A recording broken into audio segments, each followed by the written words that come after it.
Like you live in an area that's just full of violence. When things happen, 9 times out of 10 it's going to be another reaction to that action.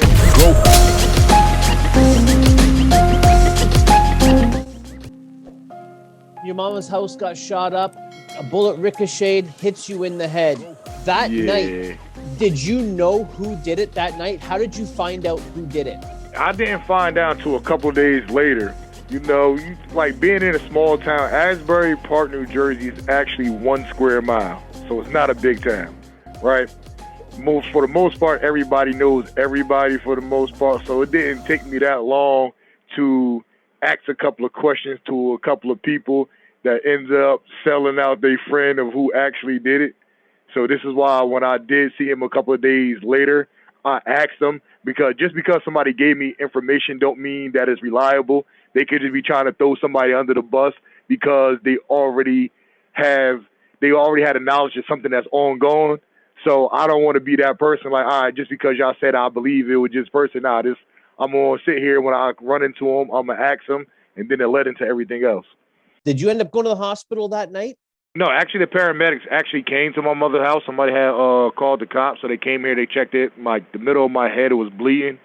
So they actually asked me that I wanted to go to the hospital. I actually refused to go to the hospital. So they kind of like patched it up. It wasn't like a real deep wound. It's like a little deep enough, but I guess they put like that little glue that they use of the seal cuts. That's what they use, and then just went from there. You refuse going to the hospital. Can you take us through the next day or so of how you're going to react based off of what happened at your mom's house? Well, of course, like I think that any natural person in that type of situation, you're going to have a million thoughts going through your head. And like you live in an area that's just nothing but full of violence. So it's like when things happen, 9 times out of 10 it's going to be another reaction to that action.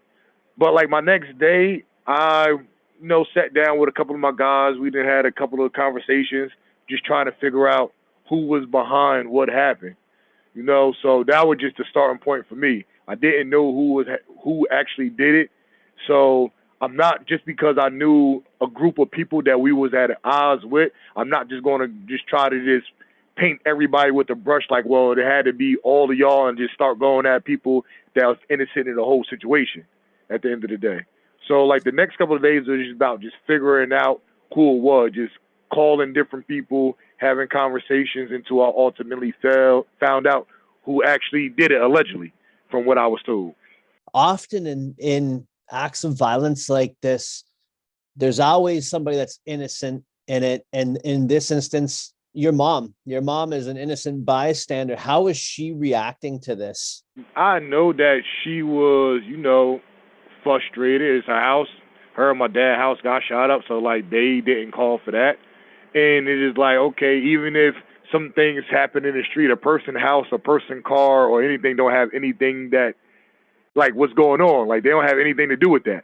So, like, I can imagine how she felt as far as that, because now you got to pay expenses to get this fixed, pay for this. And then at the end of the day, I'm her son. So I can imagine that, like, all right, something happened, and then it's like it's a threat on your child's life. So I can imagine how any parent felt at that point in time. Who was all in your mom's house the night that it got shot? So it was my mother, it was my father, it was me, and it was my then ex-girlfriend back then.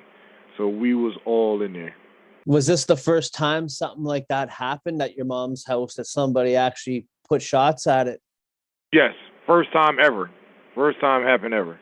And like I said, we was just chilling, having a normal night. We was actually looking up something on the computer together, and then that's when it happened. Let's take it back a bit. Where were you born? What was it like growing up there? All right, well, I was born at Mama's Medical Center, which is in Long Branch, New Jersey. That's about 15 minutes away from Asbury Park, New Jersey, right?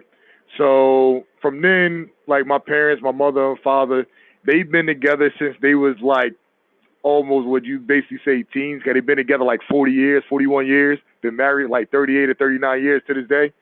So, I got an older brother, got a younger brother, and we moved around a lot, different places. They still trying to find their way in life, being young parents. So we relatively moved. We basically moved between Neptune, Asbury, lived in Bradley Beach one time, but they all within about like a, like a 20-minute radius of each other. So we definitely moved around a lot around when we was young. Right? What was your family relationship like with your mom and dad? Were you guys always been close? Yeah, I think like we had our moments of closeness. We had our moments of distance, depending on what time of like what it was. Like I said, my parents they was young, so they was like they mid-20s. So like by the time like we growing up, they had their own stuff in their life that they had to deal with. And like me and my brothers, we was all right. We all had our own group of friends, so it's like we hung out, but we never really hung out. It's like we hung out with our own friends.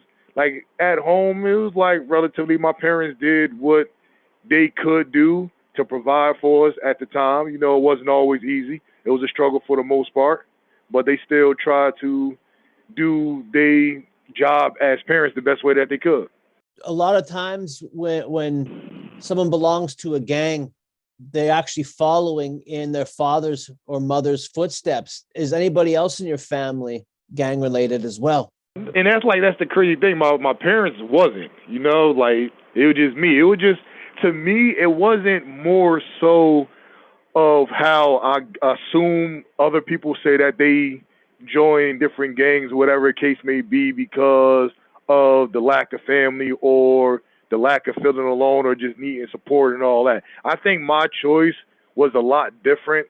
It was just that for what it was stood for ultimately of just trying to do certain things to fight against oppression in different ways. Now, do everybody stick to that? Absolutely not. You feel me? But you do have some that do. So that was like my main thing of like, all right, I'm being a part of this to help out and do positive things with it instead of the negative and destructive things that people do with it. So that was my standpoint of why I got into it. And now that you're inside, is there a large gang presence in there as well? Yeah, I think that's in any prison, no matter where you go at. You're going to have your gangs. You're going to have Bloods, Crips, Latin Kings, Nietas, whatever gang that there is. But then, like, from what I hear, I haven't been to another prison in, like, another state. So I've only been here, like, this is my first time being in prison, period, as an adult.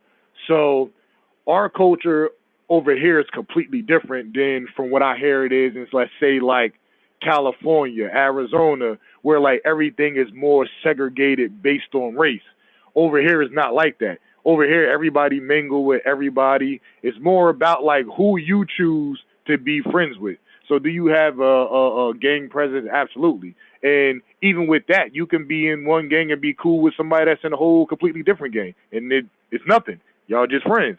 So I don't think that like plays a major factor here in this prison. Oh, wow. Yeah, that's totally different than out west.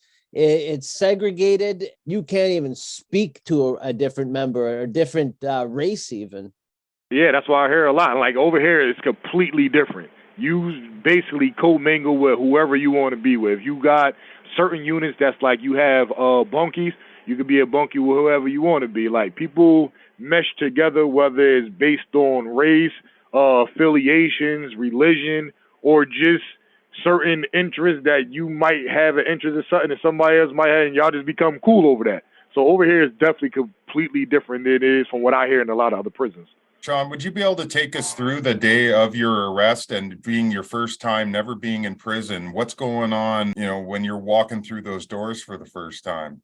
I got arrested in PA. I was in Allegheny County out in Pittsburgh. So I was out there for, I would say, about a week at this point.